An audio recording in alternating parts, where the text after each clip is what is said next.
Hi everyone, welcome to Infidelity Chronicles channel. I'm excited to share a new story with you. They will tell you our family was destroyed by a moment of weakness, a tawdry affair between a wife and a son.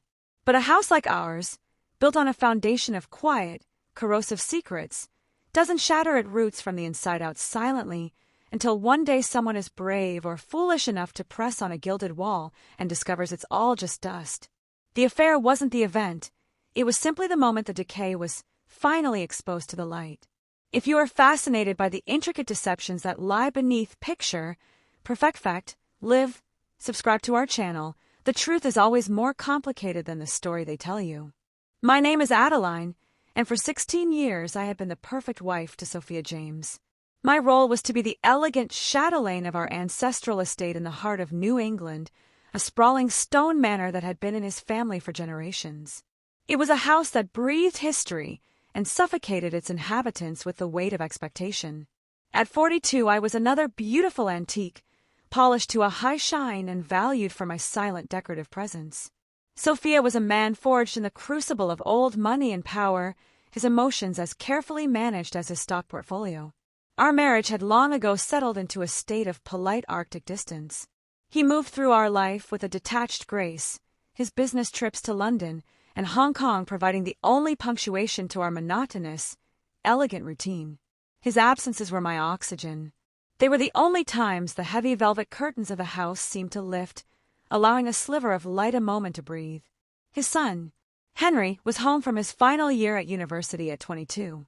He was the ghost of a younger, warmer Sophia, possessing the same sharp intelligence and aristocratic features.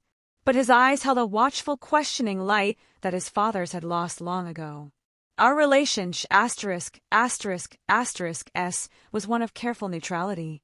A silent truce observed in the grand echoing dining room where we occasionally shared a meal the day the foundations finally gave way was a heavy overcast afternoon in early September.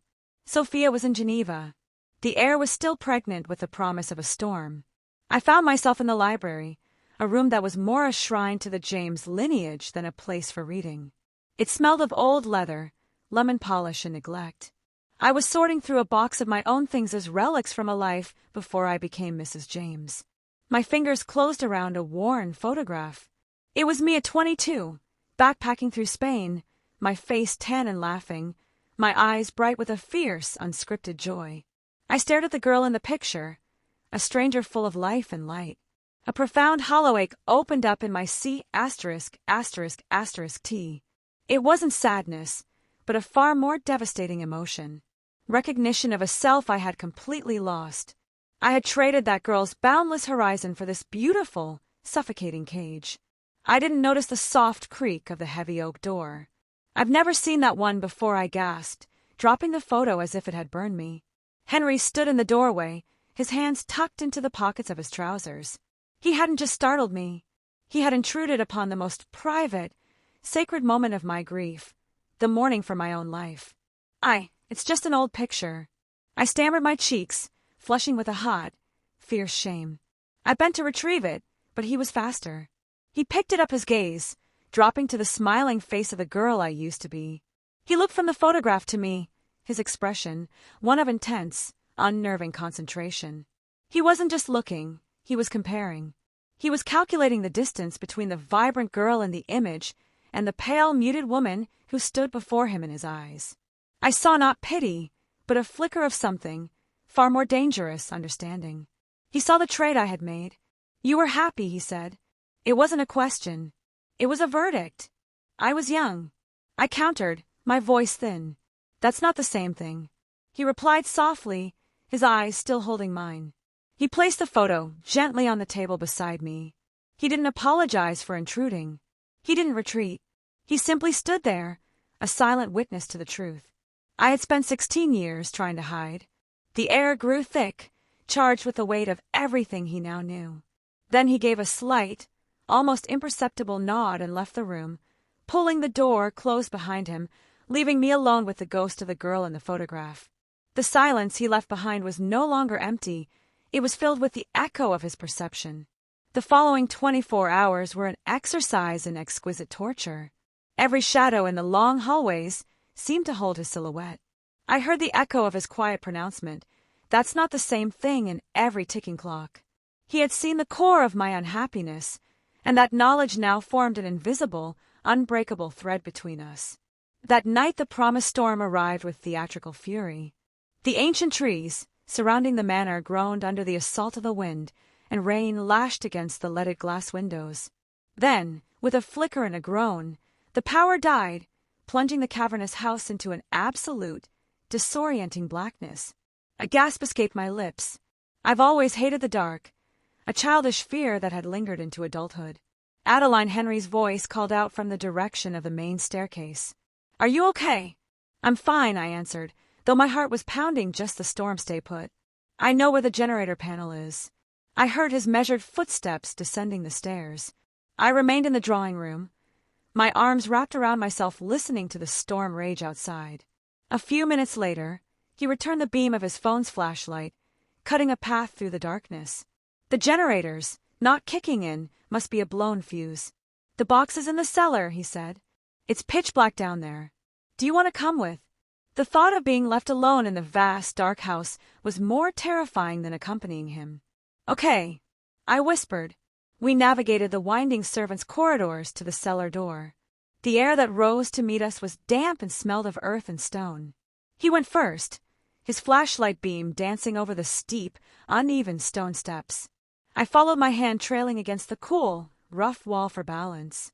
"Careful," he said, pausing to shine the light on a particularly treacherous step. I took the step, but my foot slipped on the damp stone. I cried out, pitching forward in an instant. He spun around, his arms coming around me, breaking my fall. I landed against a C*******T. My hands pressed flat against the firm muscle of his torso. We froze locked in an embrace in the subterranean darkness. His arms were a solid, warm cage around me. I could feel the steady, calm beat of his heart against my cheek, a stark contrast to the frantic fluttering of my own. The air was thick with the scent of damp earth and the clean, subtle scent of his skin. "Are you hurt?" he whispered, his voice, a low rumble against my ear. "No," I breathed. "I'm fine," but he didn't let go, and I didn't pull away. It was a moment suspended outside of time, outside of rules. The darkness was a confessional, a cloak of anonymity. Slowly, as if he were afraid of frightening a wild animal, one of his hands moved from my back to my arm, his thumb beginning to stroke the sensitive skin there in a slow, soothing rhythm. It wasn't a Zool touch, not yet. It was a gesture of profound, unnerving comfort. It was the kind of gentle, steadying touch I hadn't felt in years. A choked sob caught in my throat. I had been so strong for so long, and in the face of a simple, unexpected kindness, my defenses crumbled. "Adeline," he whispered, his voice full of a tenderness that undid me completely. He tilted my chin up with his free hand, though he could barely see my face. "It's all right." His head dipped lower, and I felt his warm breath on my lips. It was a question of final hesitation on the edge of a precipice. My own breath hitched. This was the moment, the final chance to step back. But stepping back meant returning to the cold, to the silence, to the invisibility. I didn't move. I gave him my answer in the darkness, with nothing but the sound of our breathing, and the raging storm above his lips met mine, and it was a kiss that tasted of sorrow and rain and a desperate, shared loneliness. It was a gentle exploration, a quiet confirmation of everything that had passed between us without words. I leaned into him, my hands moving from his C******T to his shoulders, clinging to him as if he were the only solid thing in a world that was falling apart. It was a betrayal of every vow I had ever made, and it was the first honest thing I had done in 16 years. Our affair was a secret garden cultivated in the dead of winter, in stolen moments in the library and quiet conversations in the deserted West Wing. I began to feel the first hints of color returning to my faded monochrome world. Henry didn't just desire me physically. He saw me. He listened. He asked about the girl in the photograph. And for the first time in years, I began to remember who she was. The risk was a constant terrifying hum beneath the surface, but the thrill of being truly known was a far more powerful siren song. The end came not with a storm, but with the quiet click of a door. Sophia returned from Geneva a day early, a rare occurrence. I was in the garden when he arrived. Henry was in his room studying. An hour later, Sophia called me into his study. He was standing by the window, his back to me, looking out at the manicured lawns.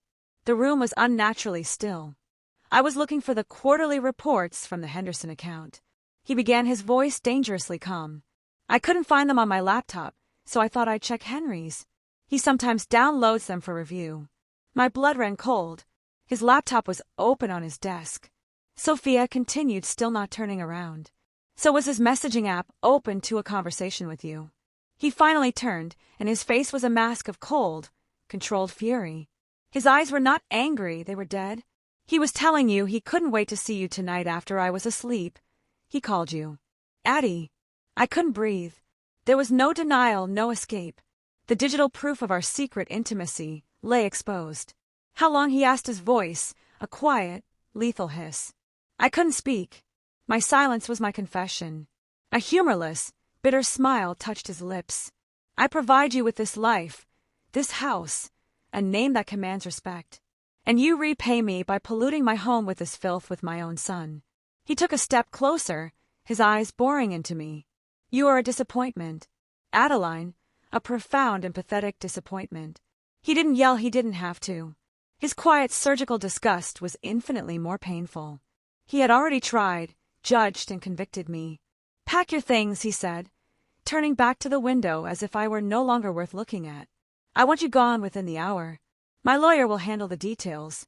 You will leave with nothing but the clothes you are wearing. Tears streamed down my face, but I stood tall.